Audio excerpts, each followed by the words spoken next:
স্পষ্ট বার্তা দিতে চাই আমার প্রিয় নেতা তারেক রহমানের পক্ষ থেকে, আমার দল বাংলাদেশ জাতীয়তাবাদী দলের পক্ষ থেকে। যে ধরনের অপকর্ম আওয়ামী লীগ গত 16 বছর করেছে, সেই ধরনের অপকর্ম বিএনপি পরিবারের কাউকে করতে দেওয়া হবে না। আর কেউ যদি ওই ধরনের অপকর্ম করবার চেষ্টা করেন, সেই ব্যক্তি যত বড় নেতাই হন না কেন, বিগত 16 বছর ফ্যাসিবাদ বিরোধী আন্দোলনে আপনার যত বড় ভূমিকায় থাকুক না কেন, আপনি যত বেশি মামলা খান না কেন, আর যতবার কারাগারে যান না কেন, দল আপনার বিরুদ্ধে সাংগঠনিক ব্যবস্থা নিতে কুণ্ঠাবো।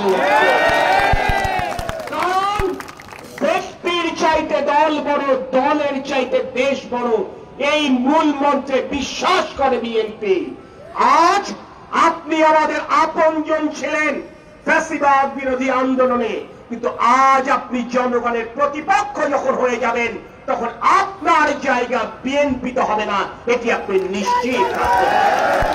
আর এই অপকর্মকারীদেরকে যারা আশ্রয় দেবেন, প্রশ্রয় দেবেন, তাদের জায়গাও ইনশাল্লাহ এই বিএনপিতে হবে না, এটি তো আপনারা বলে রাখতে হবে।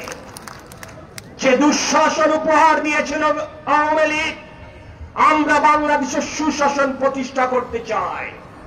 আমরা বাংলাদেশের জনগণের প্রত্যাশা অনুযায়ী আমরা নতুন বাংলাদেশ গড়তে চাই, এবং এই বাংলাদেশ গড়বার লড়াইয়ে আমরা সমগ্র জনসাধারণকে সম্পৃক্ত করতে চাই। কারণ আমরা বিশ্বাস করি এই বাংলাদেশ এককভাবে কোন রাজনৈতিক দলের নয়, এককভাবে কোন সংগঠনের নয়।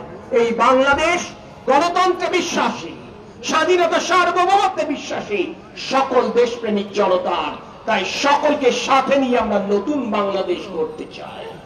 আমি বিশ্বাস করি এই যশোরের উন্নয়নে শহীদ রাষ্ট্রপতি জিয়াউর রহমান এবং দেশনেত্রী বেগম খালেদা জিয়া আমাদের প্রয়াত অভিভাবক তরিকুল ইসলামের মাধ্যমে যে অভূতপূর্ব উন্নয়ন সাধন করেছিলেন, যশোরবাসী যদি আগামী জাতীয় সংসদ নির্বাচনে শহীদ রাষ্ট্রপতি জিয়াউর রহমান এবং দেশনেত্রী বেগম খালেদা জিয়ার শুধু রক্তের নয়, আদর্শের উত্তরাধিকার তারেক রহমানের পক্ষে তাদের অকুণ্ঠ সমর্থন ব্যক্ত করেন, আগামীতে যশোরের 6টি আসনে ধানের শীষ প্রতীককে বিজয়ী করে ইনশাআল্লাহ তারেক রহমান যশোরের মানুষের প্রত্যাশা পূরণে সচেষ্ট হবেন, এই কথা যশোরবাসীকে এই মঞ্চ থেকে আমরা দিতে পারি।